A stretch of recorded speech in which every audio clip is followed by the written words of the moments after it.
come to you. Some have said the body language of this present House of Representatives and even the Senate clearly looks like a major rubber stamp. In fact, opposition figures have said that this is a rubber stamp assembly. Looking at the fact that the House of Reps said, look, we are going to investigate this even more to know who did this. Should Nigerians be expecting something different from the National Assembly from this investigation, or should Nigerians clearly just say that their fate is in their hands? I think Dr. Nosike is reading Nigerians wrong. I don't think Nigerians, because he's also a Nigerian, so if you say Nigerians are docile, you are also referring to yourself.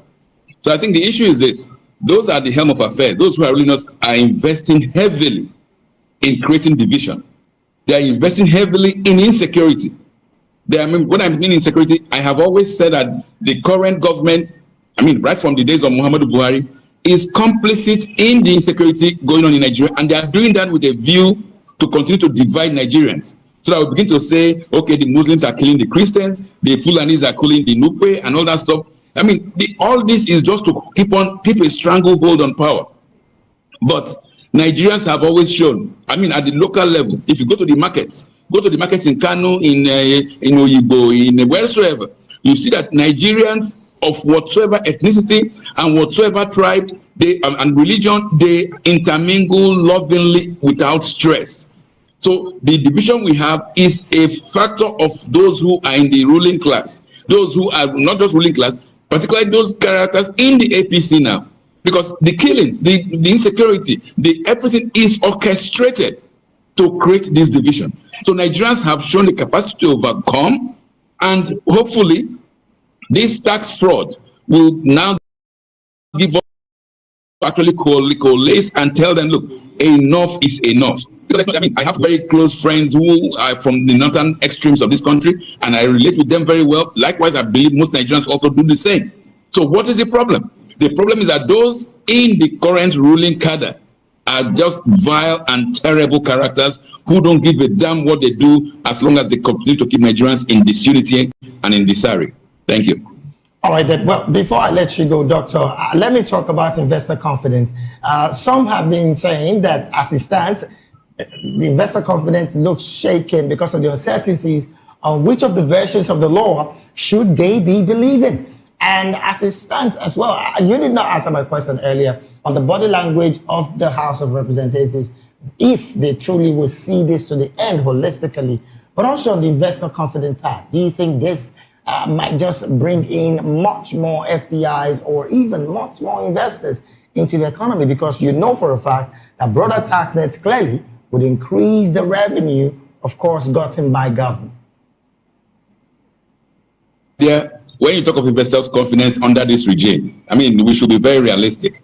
The fact remains that all major conglomerates have either left Nigeria or are on the verge of leaving Nigeria. So the people who are coming in are characters like this Shagori fellow who has been milking this country for decades, characters like the fellow who Mr. Bola Tinubu introduced to Nigerians as his schoolmate from Chicago State University, only for us to discover that when Tinubu went to that school, the young man was about 13 years old. Those are the kind of investors, which is in a very short term, they are very unscrupulous and unprincipled characters. I would not use the word criminal because I don't know how they vet, but they are characters who you can't really call investors. They are more of exploiters. Now, all the figures being bandied about by this regime as showing foreign direct investment is basically from crude oil companies. Oil prospecting companies who just state whatever figures they want to state as the cost of the investment they are bringing in so that they can rip off Nigeria. The other day, one of them was saying they spent $17 billion in blah, blah, blah, which is all nonsense. The reason is this: when they mention those high figures, they have to take out their profits before they now share the remainder with Nigeria. So there is zero investor confidence. The only characters who are coming into Nigeria under this dispensation are criminal elements. That is why the Nigerian house in Davos, Switzerland, which the foreign minister is brandishing about, is nobody's even going there. No real person, no real investor. They are going to where they know they should go to. How can you come to a country and invest when the tax law, the basic law that most investors look at, is forged? And Mr. President says it must be implemented as a forged document. Come on. Let us be realistic. We are suffering this bank because we have guys who nobody trusts, who nobody relates with at the international level, who nobody understands even what they're heading to. So the reality is this: Nigerians should realize that we are in a deep mess. The characters who are ruling us now are not actually the best we should have. We have basically a kakistocracy, and when you have a kakistocracy, what it means is that the whole world knows it, because it's not the era where you have to have your embassies reeling out press releases and telling people what and what they should do. No, the investor just goes online. He will check what are your tax laws, and he sees all this stuff that the House of Reps says is a forgery. He will check your policing activities. He will see that police only escorts those who pay them. At that time, he knows that I don't need to bother with this country, because there are 1,000,001 destinations which are bettering themselves, getting themselves ready for foreign direct investment.